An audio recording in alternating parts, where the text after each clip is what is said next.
ایک آدمی سیڑھی اترا اور اپنا شاپنگ بیگ اٹھا کر گاڑی کی طرف بھاگا اور آفس کے لیے روانہ ہو گیا۔ اس کی کم سن بیٹی بھاگی بھاگی پیچھے آئی اور آدھی سیڑھیوں تک آ کر اس کو گاڑی کے چلے جانے کی آواز سنائی دی۔ وہ بہت دل برداشتہ ہوئی۔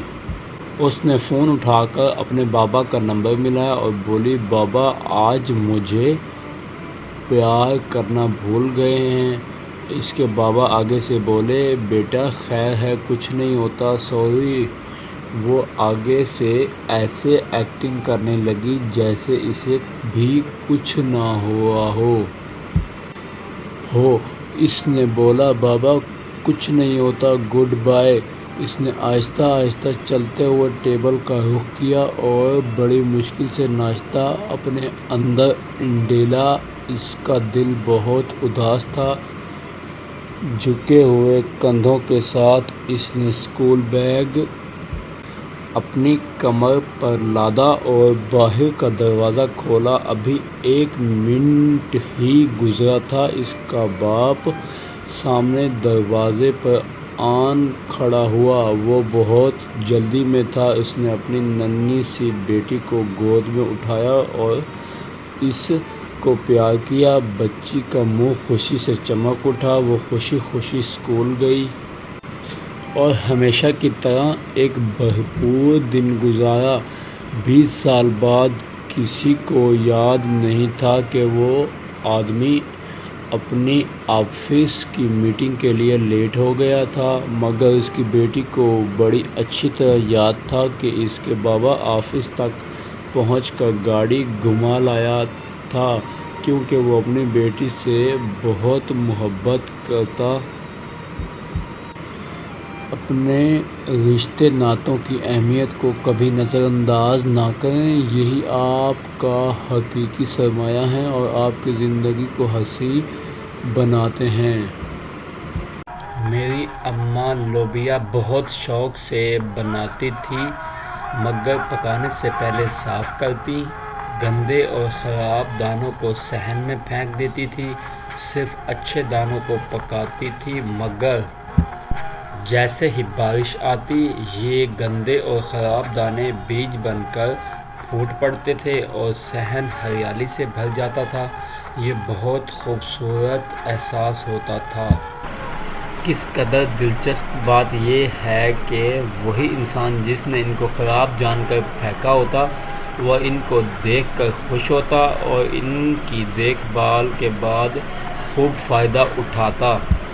اب میری بات سنیں، رونا نہیں۔ جب آپ کو صحن میں پھینک دیا جائے اس وقت بھی نہیں رونا، جب آپ کو ریجیکٹ کر دیا جائے اس وقت بھی نہیں رونا، جس وقت آپ کو کمتر ثابت کر رہے ہوں کوئی بوجھ سمجھے، کوئی بہت گیا گزرا جانے، بھلے سے کوئی احساس دلائے کہ یہ ماضی کی غلطیوں کا بھگتان ہے۔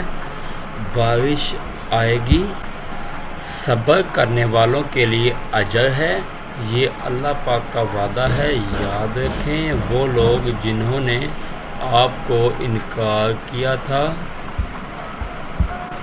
وہ خود آپ کو بلائیں گے۔ اللہ پاک اپنے بندوں سے بہت محبت کرتا ہے، وہ رحمت کرے گا، بس آپ اس سے جڑے رہنا، عنقریب سب دیکھ لیں گے۔ آپ کس قدر قیمتی اور انمول تھے۔ مشکل میں دوسروں کو سمجھا لیں اور دوسروں کا سہارا بننے کی کوشش کریں۔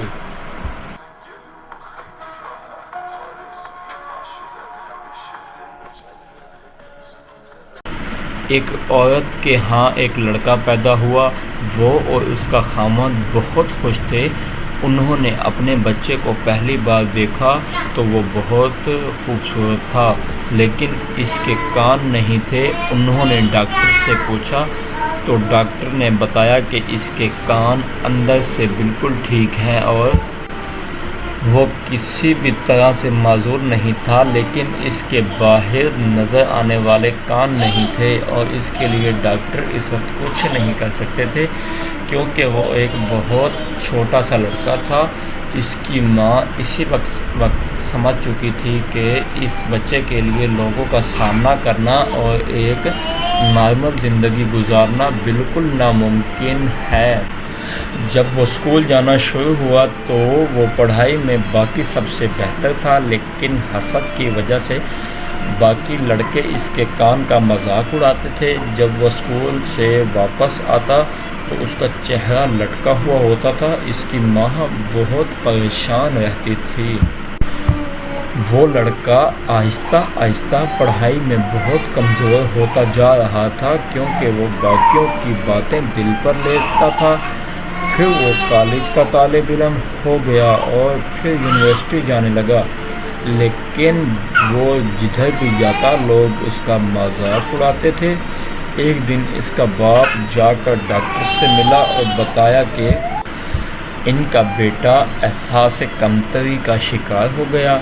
کچھ ایسا نہیں کہ جس سے اس کے کان ٹھیک کیے جا سکتے ہوں۔ ڈاکٹر نے بولا ہو تو سکتا ہے، لیکن اس کے لیے کوئی ڈونر چاہیے ہوگا۔ لڑکے کا باپ 2 سال تک ادھر ادھر مارکیٹنگ کرتا رہا اور لوگوں سے پوچھتا رہا۔ آخر ایک دن وہ اپنے بیٹے کے پاس گیا اور اس کو بولا کہ چلو ہسپتال چلیں، آپ کے لیے ڈونر مل گیا ہے۔ اس کا بیٹا بہت خوش ہوا۔ اس نے باپ سے پوچھا کہ کون ہے اتنا عظیم انسان؟ باپ نے بولا اس نے مجھے بتانے سے منع کیا ہے، بس سمجھو کہ یہ ایک راز ہے۔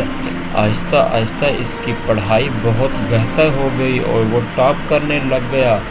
اس کا آپریشن کامیاب رہا اور وہ دیکھنے میں بالکل نارمل بلکہ بہت وجیحہ نظر آنے لگ گیا۔ بہت اچھی زندگی کا آغاز کر لیا۔ پھر اس کی شادی ہو گئی اور اس کے بعد بچے بھی ہو گئے۔ کبھی کبھی وہ اپنے ماں باپ سے پوچھتا کہ کون ہے جو اس کا محسن ہے، جس نے اسے نارمل زندگی گزارنے کے قابل بنا دیا ہے۔ وہ ٹال دیتے کہ جب وقت آئے گا تو بتا دیں گے، ابھی اس کو راز ہی رہنے دو۔ جس دن اس لڑکے کی ماں کی وفات ہوئی وہ اس کے لیے پہلے ہی بہت بھاری دن تھا۔ اس کے باپ نے تابوت کے پاس اسے بلایا اور اس کی ماں کے بال ایک طرف کر کے اسے دکھایا تو اس کی ماں کے کان نہیں تھے۔ اس نے اپنے بیٹے کو بتا دیا تھا کہ اس کی سب سے بڑی محسن کون سی عظیم ہستی تھی۔ وہ لڑکا بہت رویا اور اس نے اپنے باپ سے پوچھا کہ کبھی کسی نے ماں کو تو عجیب نظروں سے نہیں دیکھا تھا کہ ان کے کان نہیں تھے۔ باپ نے بولا کہ جن کا دل اتنا صاف اور خوبصورت ہو، ان کی شکل اور ظاہری حلیے سے کوئی فرق نہیں پڑتا ہے۔ لڑکا اب سمجھا تھا کہ اس کی ماں اتنے عرصے سے بال ہمیشہ کھلے کیوں چھوڑتی تھی۔ میری اماں نے ایک اصیل مرغا پال رکھا تھا۔ اماں کو اس مرغے سے خصوصی محبت تھی۔ اماں اپنی بھوک مٹھی بھر کے مرغے کی چونچ کے عین نیچے رکھ دیا کرتی تھی اور مرغا چونچ چگاتا اور جھٹ پٹ 2 منٹ میں پیٹ بھر کے مستیوں میں لگ جاتا۔ میں روز ماجرا دیکھتا اور سوچتا کہ یہ مرغا کتنا خوش نصیب ہے، کتنے آرام سے بنا محبت کیے اس کو اماں دانے ڈال دیتی ہے۔ ایک روز میں صحن میں پڑھ رہا تھا، حسب معمول اماں آئی دانوں کی بھوک بھری کہ مرغے کو رزق دے۔ اماں نے جیسے ہی مٹھی آگے کی، مرغے نے اماں کے ہاتھ پر ٹھونگ مار دی۔ اماں نے تکلیف سے ہاتھ کو جھٹکا تو دانے پورے صحن میں بکھر گئے۔ اماں ہاتھ سہلاتی اندر چلی گئی اور مرغا جو ایک جگہ کھڑا ہو کر آرام سے پیٹ بھرا کرتا تھا، اب وہ پورے صحن میں بھاگتا پھرتا تھا، کبھی دائیں کبھی بائیں، کبھی شمال کبھی جنوب۔ سارا دن مرغا بھاگ بھاگ کر دانہ چگتا رہا۔ تھک بھی گیا اور اس کا پیٹ بھی نہ بھرا۔ ابا محمد دین نے کچھ توقف کے بعد کہا، بتاؤ مرغے کے ساتھ ایسا کیوں ہوا؟ میں نے فٹ سے جواب دیا، نہ اماں کے ہاتھ پر ٹھونگ مارتا نہ ذلیل ہوتا۔ بابا بالکل ٹھیک افتخار، یاد رکھنا اگر اللہ کے بندوں کو حسد، گمان، تکبر، تجسس، غیبت پر، احسان برتری پر ٹھونگ مارو گے تو اللہ تمہارا رزق تنگ کر دے گا، پھر اس اصیل مرغے کی طرح مارے پھرو گے۔ تم نے اللہ کے بندوں کو ٹھونگیں مارنا چھوڑی، رب نے تمہارا رزق آسان کر دیا۔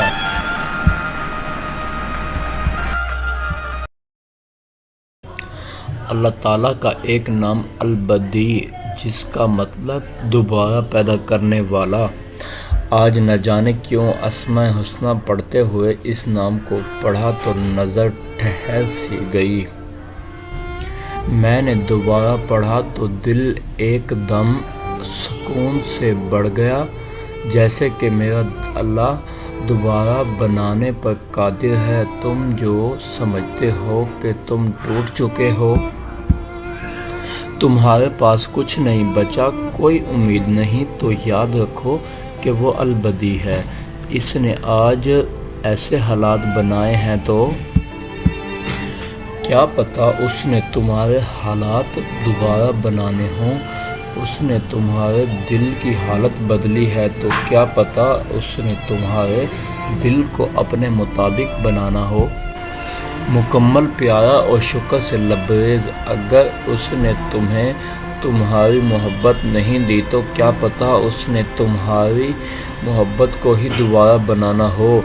اس کا کیا پتا، وہ تو البدیع ہے۔ البدیع، دوبارہ بنانے والا۔ تو مایوسی چھوڑ کر اس کی محبت پر یقین رکھیں، وہ آپ کی کہانی پھر سے بنائے گا اور پہلے سے بہتر بنائے گا۔ ایک بادشاہ سردی کی شام جب اپنے محل میں داخل ہو رہا تھا تو ایک بوڑھے دربان کو دیکھا جو محل کے صدر دروازے پر پرانی اور باریک وردی میں پہرا دے رہا تھا۔ بادشاہ نے اس کے قریب اپنی سواری کو رکوایا اور اس دربان ضعیف سے پوچھنے لگا، تمہیں سردی نہیں لگ رہی؟ دربان نے جواب دیا، بہت لگتی ہے حضور، مگر کیا کروں، گرم وردی ہے ہی نہیں میرے پاس، اس لیے برداشت کرتا ہوں۔ اس پر بادشاہ نے کہا، میں ابھی محل کے اندر جا کر اپنا کوئی گرم جوڑا بھیجتا ہوں تمہیں۔ دربان نے خوش ہو کر بادشاہ کو فرشی سلام کہے اور بہت تشکر کا اظہار کیا، لیکن بادشاہ جیسے ہی گرم محل میں داخل ہوا، اسے یہ بات بھول گئی کہ وہ کچھ دربان سے وعدہ کر کر آیا ہے۔ دربان کے ساتھ کیا ہوا وہ بھول گیا۔ صبح دروازے پر اس بوڑھے کی اکڑی ہوئی لاش ملی اور قریبی مٹی پر اس کی یخ انگلیوں سے لکھی ہوئی یہ تحریر بھی، بادشاہ سلامت، میں کئی سالوں سے سردیوں میں اسی وردی میں دربانی کر رہا تھا، مگر کل رات آپ کے گرم لباس کے وعدے نے میری جان نکال دی۔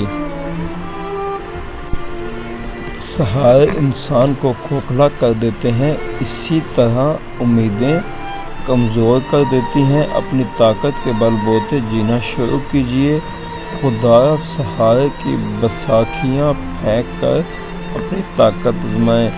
دوستو، اس بات سے یہ بات واضح ہوتی ہے کہ ہمیں کسی کے سہارے پر نہیں چلنا چاہیے، ہمیں خود سے ہی چلنے کا ایک حوصلہ رکھنا چاہیے۔ اگر ہم خود ہی ایک حوصلہ رکھیں گے چلنے کا تو انشاءاللہ کامیابی ہی ہمارے قدم چومے گی۔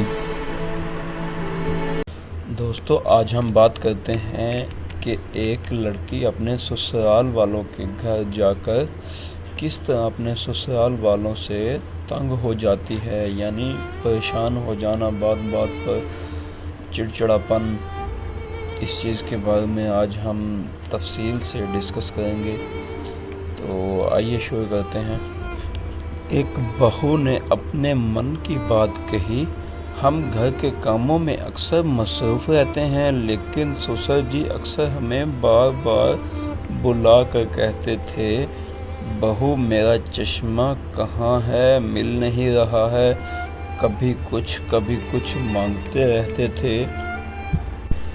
ہم ان کی باتیں انسنی کر دیا کرتے اور ہم کچھ بھی نہیں سنتے تھے۔ ایک دن سسر کافی بیمار ہو گئے اور وفات پا گئے۔ کچھ دن بعد میں ان کے کمرے کی صفائی کرنے لگی۔ صفائی کے دوران مجھے ان کی ایک ڈائری ملی۔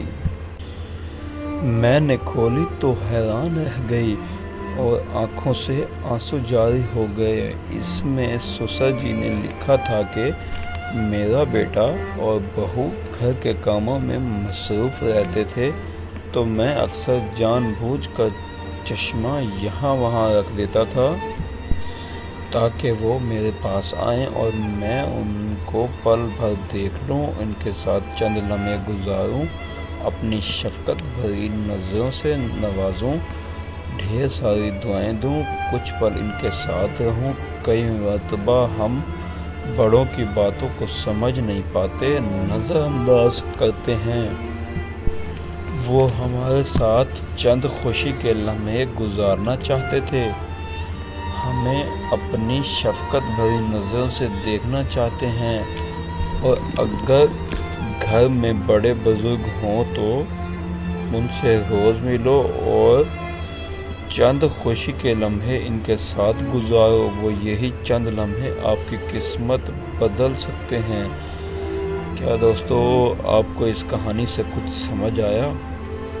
اس کہانی کو لکھنے اور بیان کرنے کا مقصد صرف یہ ہے کہ اپنے بڑوں بزرگوں کا احترام کرو اور ان سے چند لمحے بیٹھ کر باتیں کرو تاکہ ان کو دل سے سکون اور ان کے دل سے دعائیں نکل سکیں۔ حضرت بہلول دانا رحمۃ اللہ علیہ کے زمانے میں بغداد کے بادشاہ کی دلی تمنا تھی کہ حضرت بہلول دانا رحمۃ اللہ علیہ اس سے ملاقات کریں، لیکن آپ کبھی بھی بادشاہ کے دربار میں تشریف نہ لے گئے۔ ایک دن یوں ہوا کہ بادشاہ چھت پر بیٹھا تھا کہ اس نے حضرت بہلول دانا رحمۃ اللہ علیہ کو محل کے قریب سے گزرتے دیکھا۔ فوراً حکم دیا کہ حضرت بہلول دانا رحمۃ اللہ علیہ کو کمانڈ ڈال کر محل کی چھت پر کھینچ لیا جائے۔ چنانچہ ایسا ہی کیا گیا۔ جب آپ بادشاہ کے سامنے بیٹھے تو بادشاہ نے پوچھا، یہ فرمائیے آپ اللہ تک کیسے پہنچے؟ فرمایا، جس طرح آپ تک پہنچا۔ بادشاہ نے عرض کی، میں سمجھا نہیں۔ فرمایا، اے بادشاہ، اگر میں آپ تک خود پہنچنا چاہتا تو نہا دھو کر لباس فاخرہ پہن کر دربان کی منتیں کر کے محل کے اندر داخل ہوتا، پھر عرضی پیش کرتا، پھر گھنٹوں انتظار کرتا، پھر بھی ممکن تھا کہ آپ میری درخواست رد کر دیتے۔ لیکن جب آپ نے خود مجھے بلانا چاہا تو محض کچھ لمحوں میں ہی اپنے سامنے بلا لیا۔ اسی طرح جب اللہ کو اپنے بندے کی کوئی ادا پسند آتی ہے تو اسے لمحوں میں قرب کی وہ منزلیں طے کروا دی جاتی ہیں جو بڑے بڑے عابدوں کے لیے باعث رشک بن جاتی ہیں۔ السلام علیکم دوستو، امید کرتا ہوں آپ سب خیریت سے ہوں گے۔ میں بھی الحمدللہ خیریت سے ٹھیک ٹھاک ہوں۔ آج کی ویڈیو بنانے کا مقصد صرف اتنا ہے کہ ہمیں چاہیے کہ اپنی شادیوں کو جتنا ہو سکے سادہ طریقے سے کیا جا سکے، کیونکہ ہر لڑکی کا باپ اتنے زیادہ اخراجات برداشت نہیں کر سکتا کہ وہ اپنی بیٹی کی شادی ایک اچھے طریقے سے کر سکے۔ اس لیے ہمیں چاہیے کہ اپنی شادیوں کو سادہ سے سادہ رکھیں تاکہ لڑکی والوں کو بارات یا رخصتی کے وقت شرمندہ نہ ہونا پڑے۔ چلو شروع کرتے ہیں، آج کی ویڈیو سٹارٹ کرتے ہیں۔ وہ اکثر اپنے باپ سے اسی لیے فرمائش نہیں کرتی تھی کہ پہلے ہی ان کی شادی کا اخراجات اور جہیز بناتے بناتے اس کا باپ مقروض ہونے والا تھا۔ منگنی کے بعد اکثر لڑکے والے آتے رہتے تھے اور مہمان نوازی کرتے کرتے اس کی ماں تھک چکی تھی، مگر پھر بھی خالی جیب کے ساتھ مسکراہٹ چہرے پر سجائے ہر آنے والے کو اعلیٰ سے اعلیٰ کھانا کھلاتی اور خوش کر کے بھیجتی تھی۔ کبھی نند، کبھی جٹھانی، کبھی چاچی ساس تو کبھی مامی ساس، ہر رشتے کو یکساں احترام دلانے کے لیے وہ الگ الگ ٹولیوں میں آتے رہتے۔ ایسے میں شام کو اس کے بابا جب گھر آتے تو ان کے پاس خاموش بیٹھ کر اس کا سر دبانے لگتی، مانو جیسے باپ کو ہمت دلا رہی ہوں یا یہ کہنا چاہ رہی ہوں، سوری بابا، میری وجہ سے آپ قرض لینے پر مجبور ہیں۔ شادی کی تاریخ طے کرنا ایک تہوار بن چکا ہے۔ لڑکی والوں کو پتہ ہی نہیں ہوتا کہ کتنے لوگ آئیں گے۔ ان کے کھانے پینے کے علاوہ سب کے لیے کپڑے خریدنے ہوتے ہیں۔ 5 لوگ ہوں یا 50، پھر بارات پر لڑکی کے باپ کو 10 بندے گھیر کر پوچھتے ہیں، جی کتنے بندے آ جائیں؟ کیا بولے گا وہ؟ اگر 100 کہے تو جواب ملتا ہے 200 تو ہمارے اپنے رشتے دار ہیں۔ پھر محلہ دار اور لڑکے کے دوست، کچھ نہیں تو 400 افراد تو مجبوراً لانے پڑیں گے۔ اب لڑکی کا باپ کیا کہے، مت لانا، میرے پاس پیسے نہیں ہیں۔ پھر فرسودہ نظام میں بارات والے دن لڑکی کے ساتھ 2 دیگیں کھانا بھی بھیجنا ہے، جہیز بھی خود بنا کر چھوڑ کر آنا ہے۔ لو مسلمان بھائیو، یوں ہوتی ہے ایک بیٹی گھر سے رخصت۔ اب اس کا آگے سسرال میں کیا مول اور وزن ہوگا، یہ اکثر ہم سنتے ہی رہتے ہیں۔ ہاتھ جوڑ کر التجا ہے، مت کریں ایسا، توڑ دیں یہ رسمیں جس سے ایک باپ توبہ کرے کہ اس کی بیٹی پیدا ہی نہ ہو۔ چھوڑ دیں یہ ہندوانہ رسمیں کہ بیٹیاں ماں باپ کی غربت دیکھ کر اپنی شادی کا خیال ہی دل سے نکال دیں۔ اپنے بیٹے کے لیے سادگی سے نکاح کر کے بہو لا کر دیکھیں، اپنی بیٹی بھی یوں ہی سادگی سے رخصت کر کے دیکھیں، سکون ملے گا۔ آنے والی نسل کے لیے زندگی آسان بنا دو یارو۔ لڑکوں سے میں کہتا ہوں کہ جہیز مت لینا، اللہ نے تمہیں مرد پیدا کیا ہے، کما کر اپنی بیٹی کو خوشیاں خرید کر دینا۔ ایک مسعور کے شاہکار کا ایسا واقعہ ہے جو آپ کو حیران کر دے گا کہ اس نے کس طرح ایک بادشاہ کے جسمانی عیوب کو چھپا دیا۔ ایک بادشاہ انصاف پسند اور عوام کے دکھ سکھ کو سمجھنے والا تھا، مگر جسمانی طور پر ایک ٹانگ سے لنگڑا اور ایک آنکھ سے کانا تھا۔ ایک دن بادشاہ نے اپنی مملکت کے ماہر مصوروں کو اپنی تصویر بنوانے کے لیے بلوایا، اور وہ بھی اسی شرط پر کہ تصویر میں اس کے یہ عیوب نہ دکھائی دیں۔ سارے کے سارے مصوروں نے یہ تصویر بنانے سے انکار کر دیا، اور وہ بادشاہ کی 2 آنکھوں والی تصویر بناتے بھی کیسے جب بادشاہ تھا ہی ایک آنکھ سے کانا، اور وہ کیسے اسے 2 ٹانگوں پر کھڑا ہوا دکھاتے جبکہ وہ ایک ٹانگ سے بھی لنگڑا تھا، لیکن اس اجتماعی انکار میں ایک مصور نے کہا، جس کے لیے لا محالہ اس کی ایک آنکھ کو بند کیا اور اس کے ایک گھٹنے لنگڑی ٹانگوں والے کو زمین پر ٹیک لگانے دکھایا گیا تھا، اور اس طرح بڑی آسانی سے ہی بادشاہ کی بے عیب تصویر تیار ہو گئی۔ آخر کوئی شخص بھی تو عیبوں سے خالی نہیں ہوتا نا، کیوں نہ ہم اپنی اور اپنے دوسروں کی مثبت اطراف کو اجاگر کریں اور منفی اطراف کو چھوڑ دیں اپنی اور دوسروں کی خوشی کے لیے۔ ایک حدیث پاک کا مفہوم ہے کہ جو شخص مسلمان کی پردہ پوشی کرے گا، اللہ تعالیٰ قیامت کے دن اس کی پردہ پوشی کرے گا۔ ایک دن جنگل میں گدھے نے دعویٰ کیا کہ آسمان کالا ہے۔ بھیڑیے نے کہا کہ برخوردار آسمان نیلا ہے۔ کسی سے بھی جا کے پوچھ لو۔ دونوں میں بحث ہوئی، لیکن کھوتا اپنی بات پر اڑا رہا۔ آخر بھیڑیے نے کہا کہ چلو جنگل کے بادشاہ سے پوچھتے ہیں۔ اس کی بات فائنل۔ بادشاہ سلامت نے دونوں کی سنی اور حکم دیا کہ بھیڑیے کو گرفتار کر کے جیل میں ڈال دیا جائے۔ بھیڑیے نے کہا کہ بادشاہ سلامت، میں نے کوئی غلط بات تو نہیں کی، آسمان نیلا ہے۔ بادشاہ نے فرمایا کہ بات یہ نہیں کہ آسمان نیلا ہے کہ کالا، تمہارا جرم یہ ہے کہ کھوتے کو سمجھانے کی کوشش کر رہے ہو۔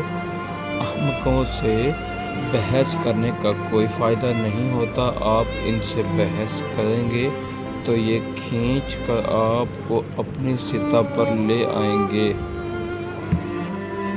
اگر آپ کو میری ویڈیو اچھے لگے تو پلیز سبسکرائب اور لائک ضرور کیجیے گا۔ شکریہ۔ چڑی اور چڑا شاخ پر بیٹھے تھے۔ دور سے ایک انسان آتا دکھائی دیا۔ چڑی نے چڑے سے کہا، اڑ جاتے ہیں، یہ ہمیں مار دے گا۔ چڑا کہنے لگا کہ بھلے لوگ، دیکھو ذرا اس کی دستار، پہناوا، شکل سے شرافت ٹپک رہی ہے، یہ ہمیں کیوں مار دے گا؟ جب وہ قریب پہنچا تو تیر کمان نکالی اور چڑا مار دیا۔ چڑی فریاد لے کر بادشاہ وقت کے پاس حاضر ہوئی۔ شکاری کو طلب کیا گیا۔ شکاری نے اپنا جرم قبول کر لیا۔ بادشاہ نے چڑی کو سزا کا اختیار دیا کہ جو چاہے سزا دے دے۔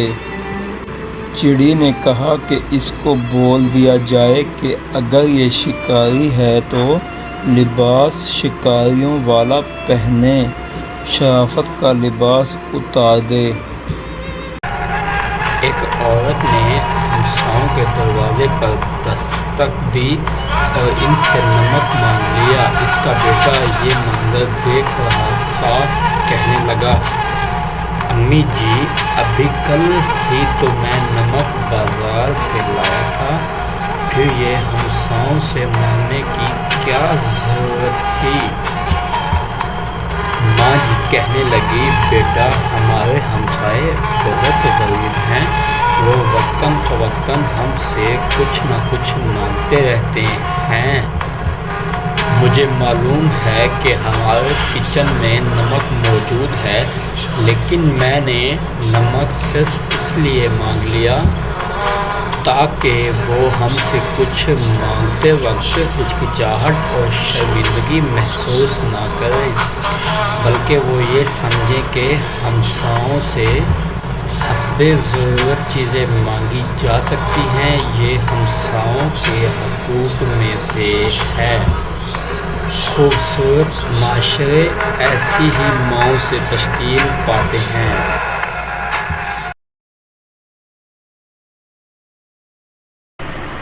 حضرت موسیٰ نے ایک مرتبہ اللہ تعالیٰ سے پوچھا، یا اللہ میری امت کا سب سے بدترین شخص کون ہے؟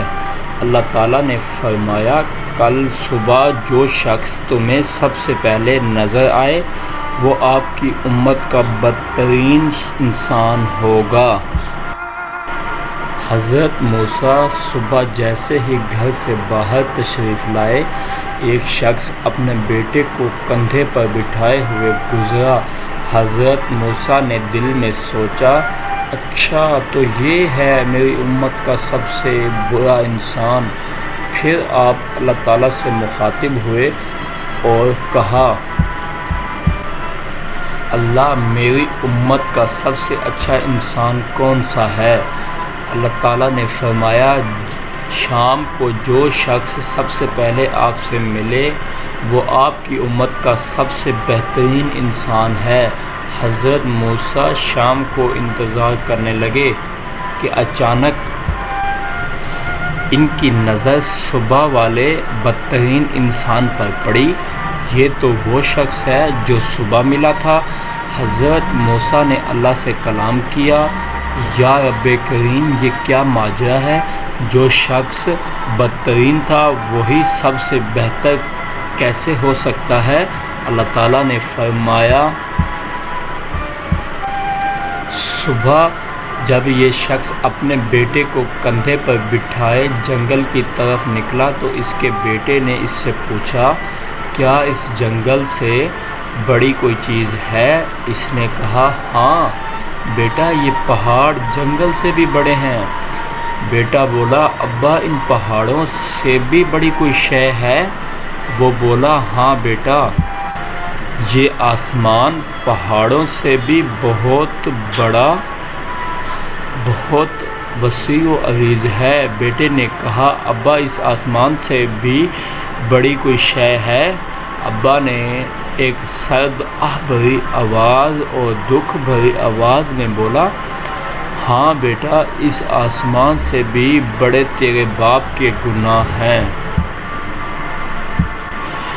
بیٹے نے کہا، ابا تیرے گناہ سے بڑی بھی کوئی چیز ہے؟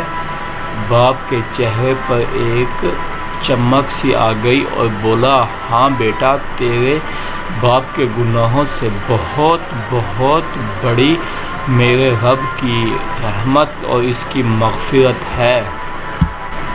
اللہ رب العزت نے فرمایا، اے موسیٰ مجھے اس شخص کا اعتراف گناہ اور ندامت اس قدر پسند آیا، کیا میں نے اس بدترین شخص کو تیری امت کا بہترین انسان بنا دیا۔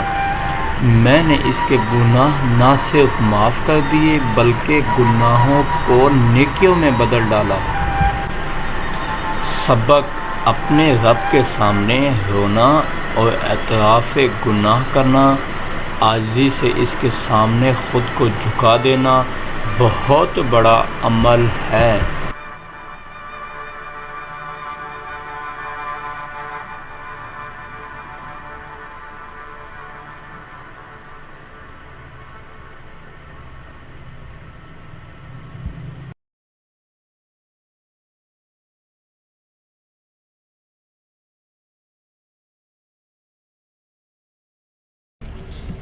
قسطنطنیہ مسلمانوں کی سلطنت کا دارالحکومت ہے جہاں عدالت لگی ہوئی ہے۔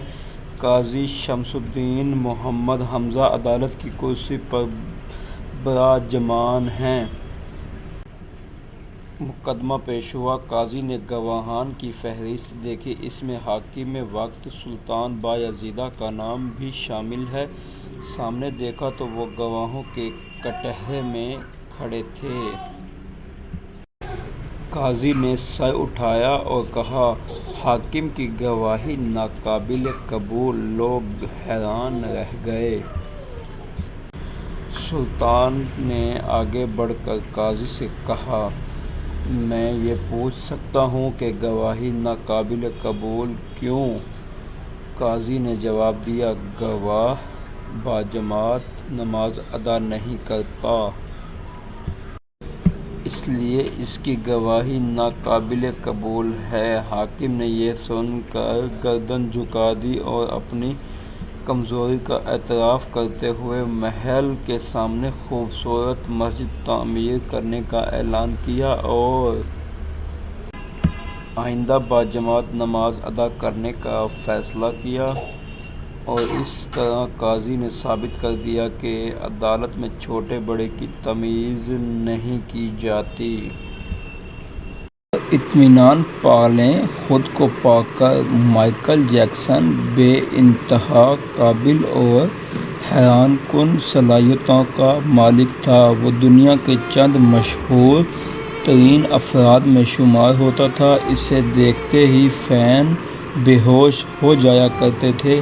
اس کے کنسرٹ میں فرسٹ ایڈ کی ٹیم بہت ایکٹیو رہتی تھی، کیونکہ اسے اسٹیج پر ایک جھلک دیکھ کر لوگ دیوانے ہو جاتے تھے۔ اس جیسا ڈانس کرنے میں لوگ آج بھی ناکام رہے ہیں، کیونکہ اس کے جسم میں بے مثال لچک اور انرجی تھی۔ اس کی طرح مون واک آج تک کوئی نہیں کر سکا۔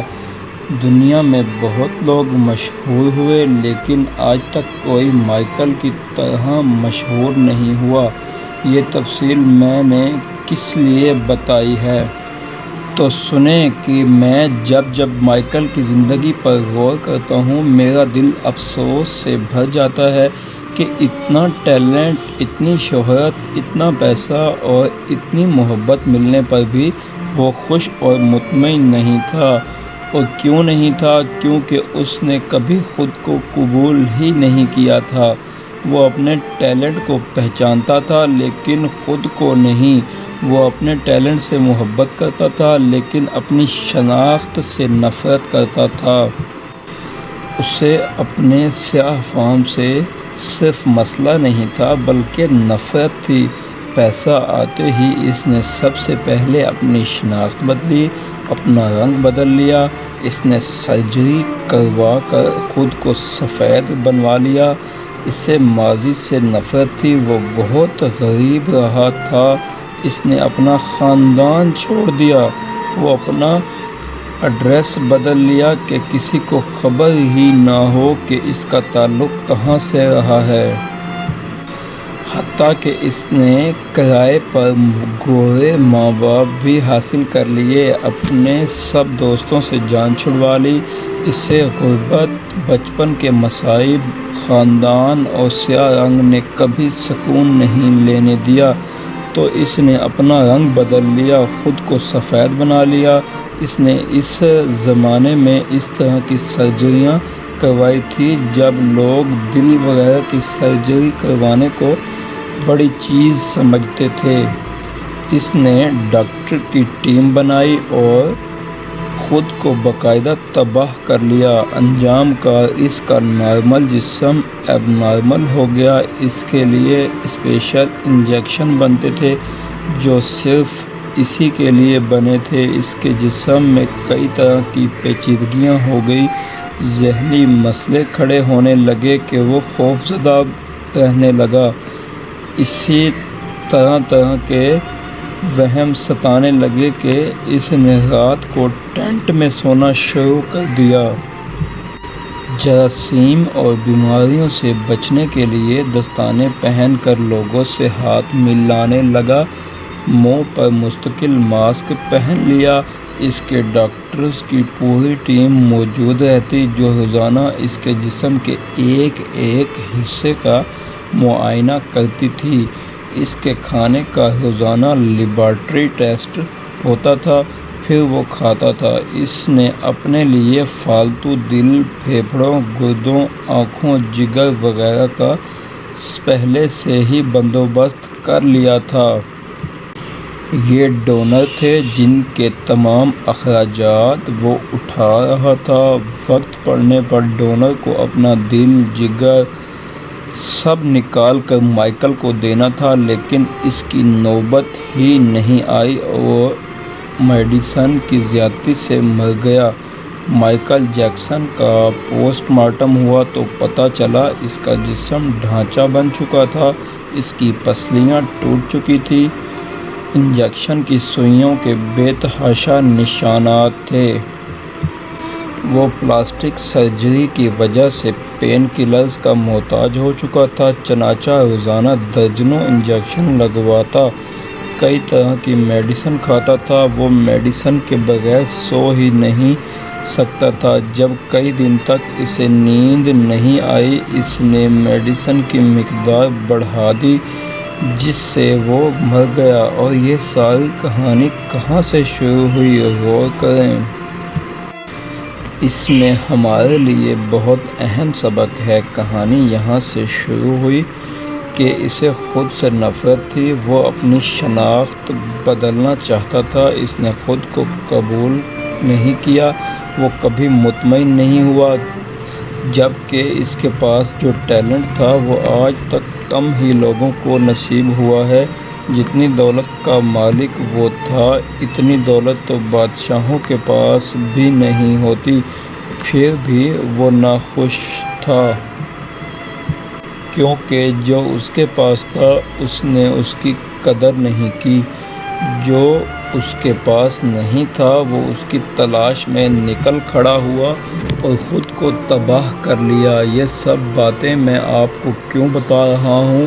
صرف اس لیے کہ سب بیوٹی اسٹینڈرڈز پھاڑ کے پھینک دیں، پرسکون ہو جائیں اور اطمینان پالیں، خود کو قبول کریں۔ آپ لمبے ہیں، کالے ہیں، پتلے ہیں، چھوٹے ہیں، گورے ہیں، خود کو قبول کریں، خود سے بھاگنے کی کوشش نہ کریں، ورنہ سارے عمر بھاگتے ہی رہیں گے۔ آپ گاؤں سے ہیں، آپ کے والد غریب ہیں، آپ کا بچپن مصیبت زدہ ہے، یا آپ بروکن فیملی سے ہیں، اسے قبول کر لیں، اس سے اطمینان حاصل کر لیں۔ آپ کی شادی ٹوٹ گئی، رشتہ داروں نے اچھا سلوک نہیں کیا، دوستوں نے دھوکہ دیا، محبت میں بے وفائی ملی، وعدہ کر کے مکر گئے، آپ وہ نہیں پا سکتے جس کے خواب دیکھتے تھے، وہاں شادی نہیں ہو سکی جہاں کرنی تھی۔ قبول کر لیں، بس قبول کر لیں، بے چینی سے نکل آئیں، آج ساری دنیا کے کام پس پشت ڈالیں، آج اپنے لیے فہرست نکالیں، کہیں بیٹھ جائیں، گہرا سانس کھینچیے۔ آج سے سب کچھ قبول کرنا شروع کر دیں اور پھر اطمینان پانے کی طرف نکل کھڑے ہوں۔ اپنی مرمت ابھی سے کرنا شروع کر دیں، کہیں دیر نہ ہو جائے۔ آپ ٹوٹے ہوئے ہیں، ابھی سے خود کو جوڑ لیں، ورنہ ملبہ بن جائیں گے، اور ملبہ کسی کام کا نہیں ہوتا۔ آئینے کے سامنے کھڑے ہو کر خود کو بڑی محبت سے دیکھیں اور کہیں تم بہت خوبصورت ہو، کیونکہ اللہ تعالیٰ کی تخلیق میں نقص نہیں ہو سکتا۔ اپنی شناخت، اپنی مرضی، اپنے مصائب پر شرمندہ نہ ہوں، آج سے ہی اطمینان حاصل کرنے کا سفر شروع کریں، آج سے ہی خود کو تھپکی اور تسلی دینے کا نیک کام شروع کر دیں۔ آپ کو خود ہی اپنا معیار بنانا ہے، خود سے محبت کریں، آپ بہت خوبصورت ہیں۔ Thanks for watching this video, thank you.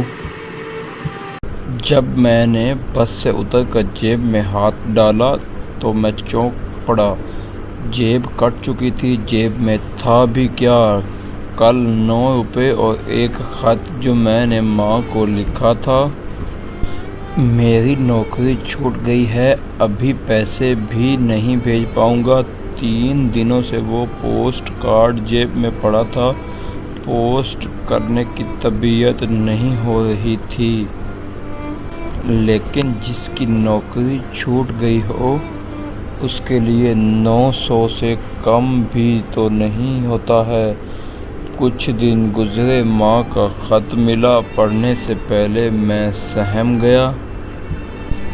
ضرور پیسے بھیجنے کو لکھا ہوگا، لیکن خط پڑھ کر میں حیران رہ گیا۔ ماں نے لکھا تھا، بیٹا تیرا بھیجا 50 روپے کا منی آرڈر ملا تو کتنا اچھا ہے رہے۔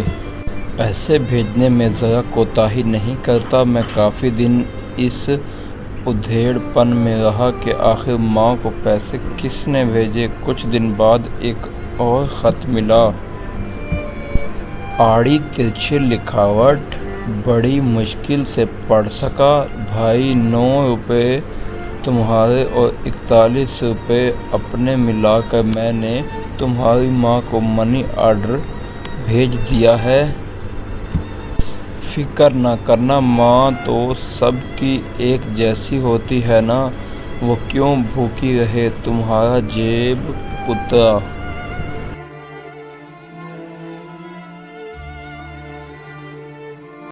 ایک بادشاہ ایک غلام کے ساتھ کشتی میں سوار ہوا۔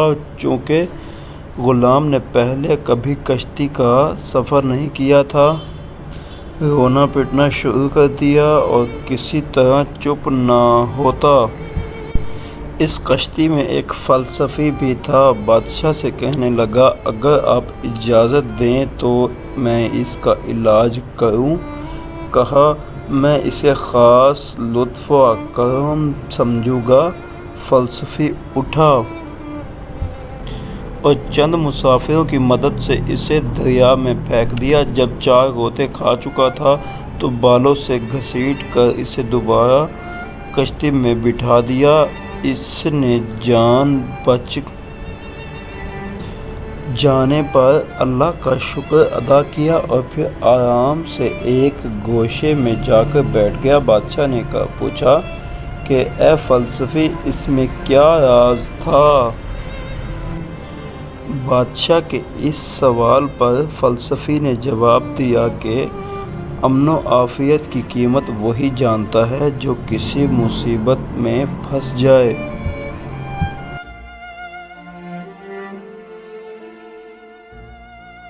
ایک بادشاہ کا ایک ہی بیٹا تھا جسے رعایا شہزادہ دلیر کے نام سے پکارتی تھی، کیونکہ اس نے بچپن میں ہی بہادری کے بہت کام کیے تھے۔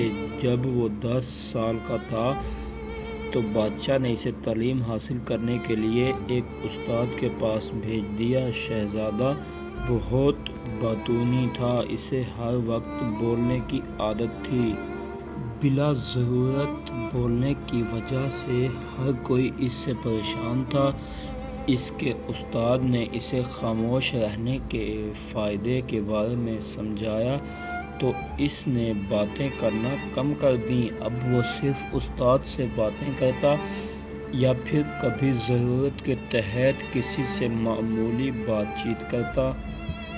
جب وہ تعلیم مکمل کر چکا تو محل واپس آ گیا۔ استاد کا سکھایا ہوا ہر سبق اسے اچھی طرح یاد تھا۔ وہ محل لوٹنے کے بعد بہت کم بولتا تھا۔ بادشاہ، ملکہ، وزیر سب شہزادے کو دیکھ کر حیران و پریشان تھے کہ آخر استاد نے اسے کیا تعلیم دی ہے جو اس نے بولنا کم کر دیا۔ وہ اب ہر وقت بت بنا رہتا،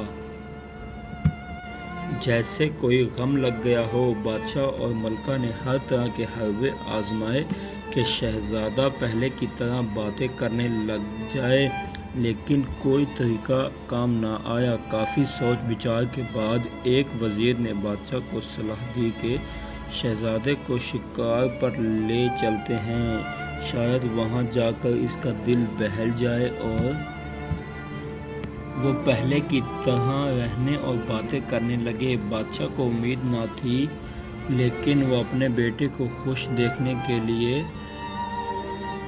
ہر ممکن کوشش کرنا چاہتا تھا۔ اس کے لیے فوراً راضی ہو گیا۔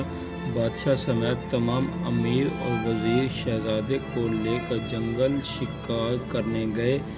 مسئلہ یہ تھا کہ بادشاہ کی سواری جنگل کے جس حصے سے گزرتی، ان کی آہٹ کی وجہ سے وہاں کے تمام جانور پہلے سے ہی چوکنا ہو جاتے اور محفوظ مقام پر چلے جاتے۔ اس طرح شام ہو گئی۔ جنگل کا سناٹا بڑھتا جا رہا تھا۔ دن بھر گھومنے کے بعد بھی جب کوئی شکار ہاتھ نہ آیا تو وزیر کو خیال آیا کہ اگر خالی ہاتھ لوٹے تو لوگ باتیں بنائیں گے کہ بادشاہ، شہزادہ اور وزیر سب مل کر ایک شکار تک نہ کر سکے۔ ابھی وہ اسی سوچوں میں گم تھا کہ سنسان جنگل میں قریب ہی جھاڑیوں سے الو کی آواز آئی۔ ہر کسی کی توجہ اس جانب مبذول ہو گئی۔ وزیر نے سوچا کہ کچھ نہ ہونے سے بہتر ہے کہ کچھ ہو، کوئی بڑا جانور نہ سہی، الو سہی۔ جس جانب سے آواز آئی اس نے اسی جانب بندوق سے فائر کر دیا۔ بندوق سے نکلی گولی آن کی آن میں الو کو جا لگی اور وہ موقع پر ہی دم توڑ گیا۔ شہزادہ الو کی حالت دیکھ کر کہنے لگا، بیچارہ بولا اور مارا گیا، اگر خاموش رہتا تو بچ جاتا۔ اب بادشاہ سمیت ہر کوئی شہزادے کو حیرانگی سے دیکھ رہے تھے کہ اس نے کتنے پتے کی بات کی ہے۔ استاد نے اسے سبق سکھایا تھا۔ واقعی اگر اس وقت الو نہیں بولتا تو اس کی زندگی بچ جاتی، وہ یوں وزیر کے ہاتھوں شکار نہ بنتا۔ دیکھا لوگوں، بلا ضرورت اور ہر وقت بولنے سے کیسے نقصان ہوتا ہے۔ باتیں کرنا اچھی بات ہے، لیکن بولتے وقت یہ خیال رکھیں کہ آپ کیا بات کہہ رہے ہیں۔ اس سے کسی کا دل تو نہیں دکھ رہا، آپ کی بات میں کوئی دلیل اور کوئی منطق ہے یا نہیں۔ بعض اوقات ہمیں ہمارا کہا ہوا ہی لوٹ کر ہمارے پاس آتا ہے۔ اس لیے تو کہتے ہیں کم بولنا اور سمجھداری کی بات کرنا عقل مندوں کی نشانی ہوتی ہے۔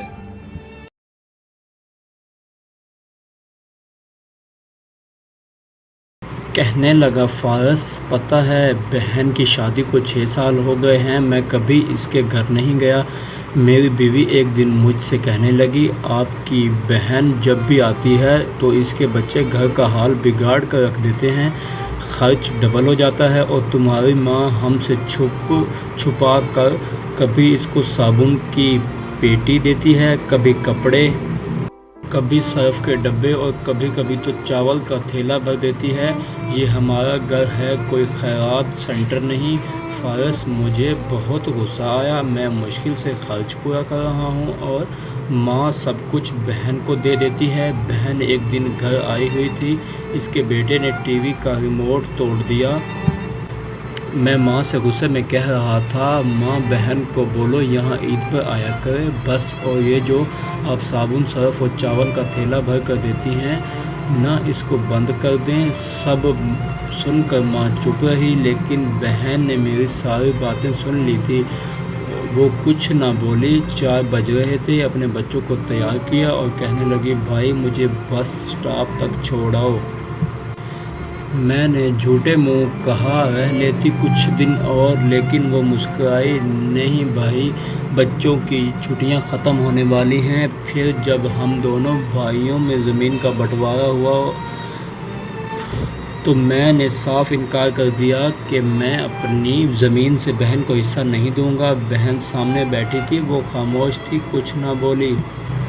ماں نے کہا، بیٹی کا بھی حق بنتا ہے، لیکن میں نے گالی دے کر کہا، کچھ بھی ہو جائے میں بہن کو حصہ نہیں دوں گا۔ میری بیوی بھی بہن کو برا بھلا کہنے لگی، وہ بیچاری خاموش تھی۔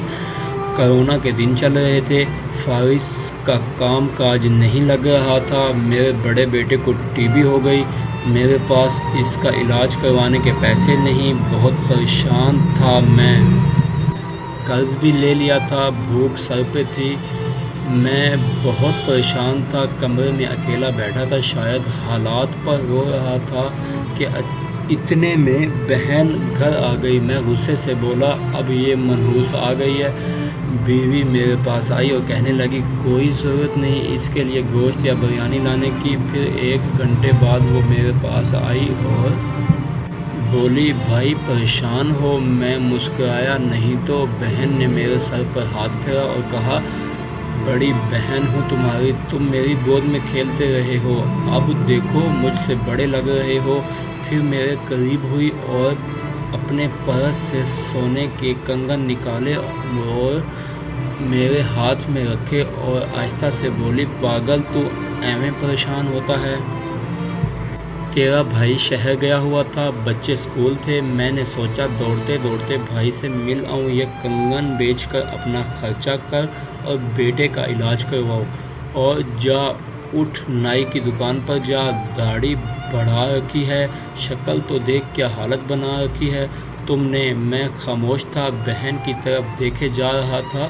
وہ آہستہ آہستہ بولی، کنگن کے بارے میں کسی کو نہ بتانا، میری قسم ہے۔ میرے ماتھے پر بوسہ کیا، 1000 روپے مجھے دیے جو 150 کے نوٹ تھے، شاید اس کی جمع پونجی تھی، میری جیب میں ڈال کر بولی، بچوں کو گوشت لا دینا اور پریشان نہ ہوا کر، تیرے بھائی کی تنخواہ ملے گی تو آؤں گی۔ پھر وہ جلدی سے جانے لگی۔ اس کے پیروں کی طرف میری نگاہ پڑی تو دیکھا اس نے ٹوٹی ہوئی جوتی پہنی ہوئی تھی، پرانا سا دوپٹہ پہنا ہوا تھا۔ فارس میں بہن کی اس محبت پر شرم سے مر گیا تھا۔ ہم بھائی کتنے مطلب پرست ہوتے ہیں، بہنوں کو پل بھر میں بیگانہ کر دیتے ہیں اور بہنیں بھائیوں کو ذرا سا دکھ برداشت نہیں کر سکتی۔